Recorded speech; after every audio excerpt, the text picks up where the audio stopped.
নমস্কার বন্ধুরা, welcome to CS Xenix Bengal YouTube channel. তোমরা সবাই জানো যে কিছুদিন আগে ডাব্লিউবিজেইর তরফ থেকে বিভিন্ন রকম যা এক্সামস আপকামিং রয়েছে সেগুলোর কিন্তু টেন্টাটিভ শিডিউল প্রকাশ করা হয়েছে।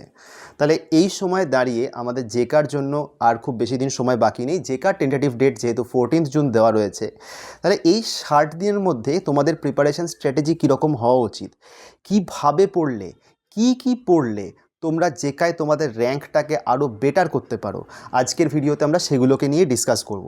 কিন্তু একটা কথা বলি, জেকা 2026-এর জন্য আর খুব বেশি সময় নেই, আর জেকা 2027-এর জন্য কিন্তু আমাদের প্রিপারেশান শুরু করার সময় চলে এসেছে। তাই যদি তোমরা মনে করো যে এই প্রিপারেশান একা করতে অসুবিধা হচ্ছে, তোমরা যদি মনে করো যে সিএস জেনিক্স একাডেমির তরফ থেকে তোমরা হেল্প নিয়ে এই প্রিপারেশানটায় এস করতে চাও, তাহলে অবশ্যই আমাদের স্ক্রিনে দেওয়া নাম্বারটাতে কল বা হোয়াটসঅ্যাপ করে 2027-এর সেশনের জন্য তোমাদের সিট বুক করতে পারো। আমরা কিন্তু অ্যাডমিশন স্টার্ট করে দিয়েছি। তাহলে চলো আজকের এই ভিডিওতে পুরো জেকা 2026-এর যে কামিং সিনারিওটা সেটাকে দেখে নিই এবং তার যে অ্যানালিসিসটা সেটা এই ভিডিওতেই আমরা করে ফেলবো। চলো শুরু করা যাক। তো বন্ধুরা, তোমরা দেখতে পাচ্ছ আমরা এখন রয়েছি ডাব্লিউবিজেই সাইটে। এখানে তোমরা একটা লিঙ্ক দেখতে পাবে যে tentative schedules for various examinations in 2026, যেগুলো ডাব্লিউবিজেই অর্গানাইজ করছে। তো আমি একটু স্ক্রিনটাকে বড় করে দিচ্ছি, তাতে দেখতে সুবিধা হবে। তো দেখো, এখানে দেখতে পাবে জেন পাস আর জেকা দুটোই 14 জুন টেন্টাটিভলি হওয়ার চান্স রয়েছে। জেন পাসের জন্য তো 7 এপ্রিল থেকে তাদের রেজিস্ট্রেশন শুরু হবে, জেকার জন্য 9 এপ্রিল থেকে শুরু হবে। তো এখন আমরা অলরেডি এপ্রিল মাসে রয়েছি, মানে এটার খুব বেশি দেরি নেই।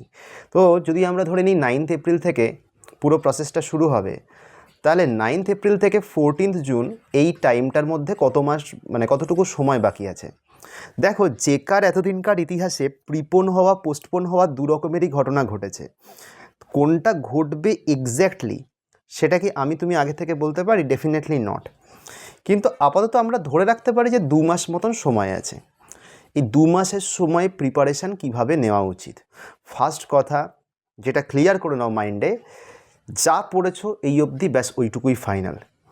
2 মাসে নতুন কনসেপ্ট শেখা পসিবল না, হ্যাঁ বড়জোর রিভিশন করা পসিবল। এই 2 মাসে তাহলে কি করতে হবে? স্ট্র্যাটেজিক্যালি ভাবো। দেখো, এই ভিডিওটা তোমরা অনেকে দেখছো, মেবি 100, 200, 500, কিন্তু দেখো জেকাতে র্যাঙ্ক হিসেবে যদি ধরি, মোটামুটি 100 র্যাঙ্ক অবধি করলে তুমি একটা ভালো কলেজ পেতে পারো। তারপরে হলে হয়তো ভালো কলেজ পাওয়াটা এতটা ইজি হয় না, ঠিক আছে? তো এবার লজিক্যালি ভাবো, 2 মাসের সময়ের মধ্যে তুমি কি করতে পারো। দেখো, আমাদের চ্যানেল যারা ফলো করছো তাদের মধ্যে অনেকে এরকম স্টুডেন্টও আছো যারা হয়তো 30-র মধ্যে র্যাঙ্ক করতে পোটেনশিয়াল রাখে। কেউ আছে যারা 100-এর মধ্যে করতে পারে, কেউ আছে যারা 200 করতে পারে, কেউ আছে যারা 500 অবধিও যেতে পারে। আমাদের যেটা দরকার, যদি তুমি 100 র্যাঙ্ক করতে পারো, তাহলে এটা দেখে তোমার যে এবিলিটিটা সেটা যেন এতটা বুস্ট অন্তত হয় যে 100-এর থেকে কমসে কম তুমি 90-তে আসতে পারো। যে 30 র্যাঙ্ক করতে পারো, আমি চেষ্টা করব আমার এই ভিডিওর মাধ্যমে তাকে সেই এক্সপোজারটা দিতে যাতে সে 20 র্যাঙ্ক অবধি নিজেকে এলিভেট করতে পারে। তো এটা যদি করতে হয়, কী করতে হবে? জেকার সিলেবাসে কী কী সাবজেক্ট আছে আমি যদি পরপর লিখি, C plus plus, DSA, OS, DBMS, COA, computer network. এছাড়া আছে হচ্ছে সফটওয়্যার ইঞ্জিনিয়ারিং, মেশিন লার্নিং এবং অবভিয়াসলি ইউনিক্স, যেটা ওএসের সাথেই রিলেটেড। তো সফটওয়্যার ইঞ্জিনিয়ারিং থেকে গতবার প্রচুর প্রশ্ন এসেছিল, কিন্তু সফটওয়্যার ইঞ্জিনিয়ারিংকে আমি এতটা ইম্পর্টেন্স এই জন্য দিচ্ছি না, কারণ সফটওয়্যার ইঞ্জিনিয়ারিংয়ে যে কোশ্চেন থাকে সেটা করার জন্য প্রচুর কিছু পড়তে হয় এরকম নয়। কিছু মেজর জায়গা পড়ে সফটওয়্যার ইঞ্জিনিয়ারিংয়ে অনেকটাই হাঞ্চ, ইনটিউশনের উপরে চলে। ম্যাথামেটিক্যাল কিছু ফর্মুলা যদি তুমি বোঝো, অনেক ক্ষেত্রে কথার ইংরেজি কথার মধ্যেই তোমার উত্তরটা দিয়ে দেওয়া থাকে, জাস্ট সেটাকে বুঝে অ্যাপ্লাই করতে হবে। প্রথম কথা, সিতে কী ধরনের এমসিকিউ আসবে? Code compilation. সি প্লাস প্লাসে কী ধরনের কোশ্চেন আসবে? Code plus theory. ডিএসএতে কী আসবে? ডিএসএতে মূলত টাইম কমপ্লেক্সিটি আর ইমপ্লিমেন্টেশনাল পয়েন্ট অফ ভিউ থেকে কোশ্চেন আসবে। ওএসের থেকে কী আসবে? শিডিউলিংয়ের ম্যাথ, তার থিওরি, ঠিক আছে? শিডিউলিংয়ের ম্যাথ প্লাস থিওরি, অল্প একটু তোমার সিনক্রোনাইজেশনের কোশ্চেন মূলত। এছাড়া আসবে হচ্ছে ডেডলক আর মেমোরি ম্যানেজমেন্ট। ডিবিএমএসের থেকে ফাংশনাল ডিপেন্ডেন্সি, নর্মাল ফর্ম, এছাড়া আর আসতে গেলে হচ্ছে ট্রানজ্যাকশান রিলেটেড যেগুলো থাকবে, ট্রানজ্যাকশানের মধ্যে কী কী থাকতে পারে, সিরিয়ালাইজেবিলিটি অ্যান্ড অল, সিরিয়ালাইজেবিলিটি বা রিডু আন্ডু অ্যালগোরিদম এগুলো সব আসবে। সিওএ থেকে কি আসবে, এএলইউ। সিওএ থেকে এছাড়া আসতে পারে হচ্ছে মেমোরি এবং অল্প একটু ডিস্ক শিডিউলিং।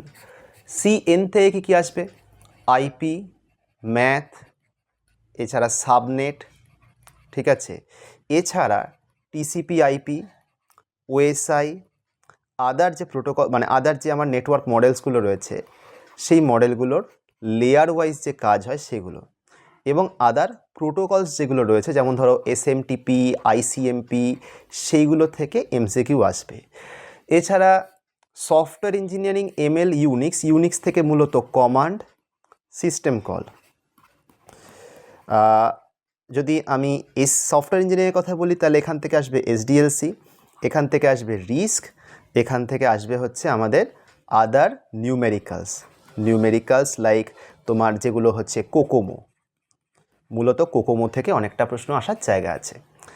এমএলের থেকে এক্স্যাক্টলি কোন জায়গাটা ধরবে আমি বলতে পারি না, কিন্তু এমএল পড়তে গেলে ক্লাস্টারিং, রিগ্রেশন, ক্লাসিফিকেশান, এর পাশাপাশি আই গেস ওভারফিট বা আন্ডারফিট যে জায়গাগুলো রয়েছে, কোন কোন অ্যালগোরিদম ওভারফিট করে, কোন কোন অ্যালগোরিদম আন্ডারফিট করে, এগুলো মোটামুটি একটু দেখে গেলে আমার মনে হয় অনেকটা কমন পাবে।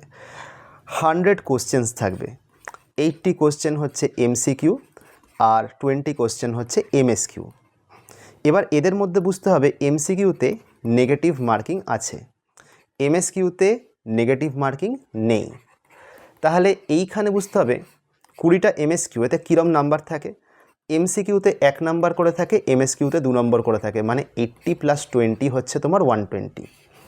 এবার ইয়ার ওয়াইজ তো যে কার র্যাঙ্কিংয়ের নাম্বার মানে যে স্কোরটা করতে হয় সেই ব্যান্ডউইথটা তো চেঞ্জ হতে থাকে, কিন্তু তুমি যদি ওভারঅল দেখো তোমার যদি র্যাঙ্কটাকে ব্যান্ডউইথ অনুযায়ী ভাঙো তাহলে 1 থেকে 20, ধরো 21 থেকে 40, ঠিক আছে, ধরো 21 থেকে 40 না, 21 থেকে ধরো 50 নিলাম, 51 থেকে 100, 101 থেকে মনে করো হচ্ছে আমি যদি দিই 150 না 200 দিয়ে দিই, কারণ এইবারের র্যাঙ্কের চেঞ্জটা খুব মানে নমিনালি হয়। এরপরে হচ্ছে 200 থেকে 500।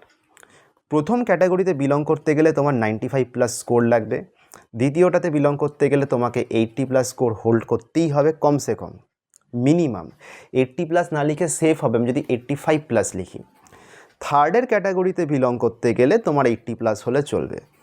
এই ক্যাটাগরিতে মোটামুটি তুমি যদি 70+ থাকো সেখানে, আর এই ক্যাটাগরিতে থাকতে গেলে তোমাকে 55+ ধরতে হবে। 200 মানে অ্যাপ্রক্সিমেটলি 60 মতন তোমার স্কোর হবে।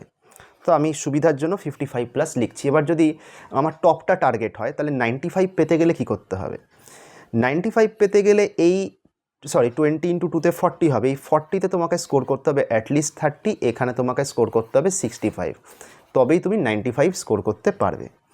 এখন এই 95 স্কোর করার জন্য তোমাকে কনসেপচুয়ালি যথেষ্ট স্ট্রং হতে হবে, সেই ব্যাকগ্রাউন্ড সেই ফাউন্ডেশন তোমার 3 বছরের গ্র্যাজুয়েশনের কোর্সে অলরেডি তোমাকে দিয়ে দেওয়া হয়েছে।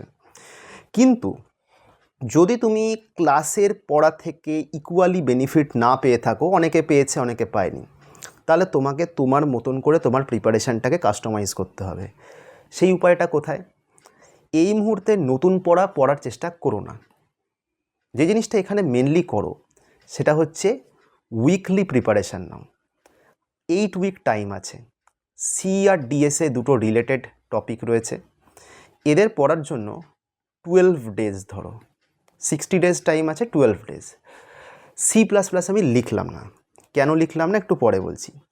সি ডিএসএতে কী প্রিপেয়ার করবে যেগুলো বললাম, কোড আর কোড কম্পাইল সিতে, আর ডিএসএতে কি হচ্ছে, ডিএসএতে হচ্ছে টাইম কমপ্লেক্সিটি আর ইমপ্লিমেন্টেশনাল ডিটেল। এবার ইমপ্লিমেন্টেশনাল ডিটেল বলতে কি আছে, তোমাকে যদি বলা হয় যে একটা স্ট্যাক ইমপ্লিমেন্ট করতে কটা কিউ লাগবে, 2টো কিউ, অনেক সময় একটা কিউ দিয়েও করা যায়, বাট 2টো কিউটা দিয়ে জেনারিক প্র্যাকটিস আছে। এছাড়া অল্প একটু ট্রি এর পার্টটা থেকে কোশ্চেন আসে, in order, pre order, post order হতে পারে, এভিএল ট্রি হতে পারে, অনেক রকমের কোশ্চেন আসতে পারে, হিপ নিয়েও একটা দুটো আসতে পারে। হয়ে গেল সিডিএসএ। ওএস ওএসের জন্য তুমি ধরো 7 দিন। এই 7 দিনে কি করবে? শিডিউলিংয়ের উপরে ম্যাথ, শিডিউলিংয়ের উপরে অ্যাডভান্টেজ ডিসঅ্যাডভান্টেজ এবং স্পেশালি স্টারভেশন ব্যাপারটা কি ভালো করে পড়ে যেও। আচ্ছা, সিনক্রোনাইজেশনের উপরে কি কোশ্চেন থাকবে? সামান্য একটু থিওরি, আর কিচ্ছু নয়। ঠিক আছে, এখানে রেস আর ক্রিটিক্যাল সেকশন।